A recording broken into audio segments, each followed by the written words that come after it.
Well, hello there, Facebook. Coming to you live from my sweet home, Alabama, Auburn, Alabama, that is. Just wanted to step in today because school's definitely out for summer.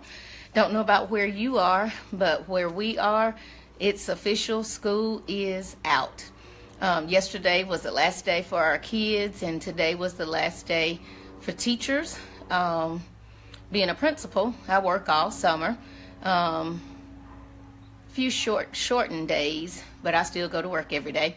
It's all good. We get plenty done through the summer so that we can get ready for the fall and for when our sweet little friends come back to school.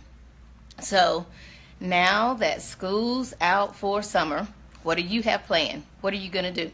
Hey, Valerie.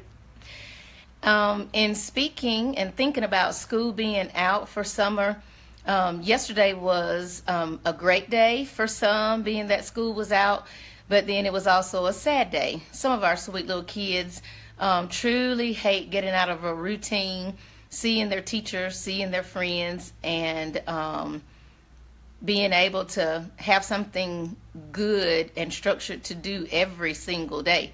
So we need to be mindful of planning activities for your kids, and I have tried to list several things that you can do as we went through the ABCs of summer, all the way now to the end of the alphabet, just thinking of something to do.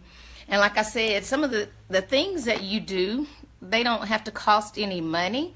The main thing that kids need is time. They need for you to spend some time with them, even if you're just reading a book, talking to them, watching TV with them, if that's your thing, even just dancing. But doing something constructive with your kids this summer rather than allowing them to sit at home and watch TV or play video games all day long. Think about some fun things that you can do to show them that you enjoy being with them, even if it's just taking a walk up and down the street, going to the store and buying a watermelon, come back home and cut that watermelon and sit out on the porch and eat it. Get some balloons, blow up some balloons with water, have a water balloon fight. Take your kids to the library. If it's the first time for them to get their library card, get your library card. Check out some books. Go to the library often. Spend some time. Show them the importance of reading by you reading also. So reading with your kids is also very important. Again, I can't stress enough, the main thing that's so very important is just plain old spending time with your kids. Yesterday made me think a lot about when our kids were leaving school yesterday. We had so many tears, and I mean like ugly cry tears from teachers and from kids. But that just goes to show the love and the connection that they've been able to form with their teachers this year. Some of them are kids that will be returning to school next year. Some will be going on to another school, but just to see the impact of the emotion of it being the last day of school, that just goes to show that our teachers have done their jobs and they have connected with those children on so many different levels, not just being their teacher and teaching them things, but because they've developed trust, they have a wonderful relationship, and they know that their teachers care about them, not just as their students, but as human beings, and that they want them to be successful, and they want them to have a wonderful life. But of course, all of that starts at home with you, the parent. So quality time spent with kids is much more valuable than any gift that you could give them that cost money. The main thing is to spend time with them. Show them that you love them by even sometimes saying no when necessary. But just spending quality time with them doing fun things. And then, of course, a lot of those things are going to turn into situations to where they are learning. Like I've talked a lot about incidental learning.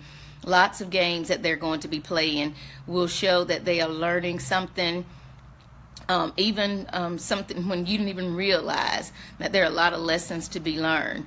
So as we wrap up the ABCs of summer, just think about some wonderful things that you can do. If you can't think, you can just Google some activities of fun things to do with your family. Make sure that you allow your kids to have some time to play with their friends, to visit. You can take them to vacation Bible schools. All communities, at least that I'm aware of, has vacation Bible school. I know here a lot of our kids go to every vacation Bible school in the city. Their parents make sure that they're involved in doing things. Some of our teachers are even picking up students and taking them to their churches to vacation Bible school, but just to keep them active and involved throughout the summer so that they won't just be bored. We laughed today. One of our teachers said that she got home yesterday, she sat down, and they had not been sitting for about 10 or 15 seconds. And she said, her daughter said, "Whew." And she was like, "Well, what's wrong?" She said, "I'm bored." And of course, we laughed at that. But there's no way she was bored in that amount of time. But of course, to just think about having something for your kids to do, even if it includes making a chore list, teaching them responsibilities, having things to do to be able to do some of the extra fun things. But just making sure to teach them to be responsible and to be respectful and just wonderful, wonderful citizens. So these are just some things that I think would be fantastic for you to do with your kids over summer. If there are any special things that you have, any traditions that you've made with your family, oh, sorry about that little interruption. Share those in the comments below as well. Thanks and have a wonderful day.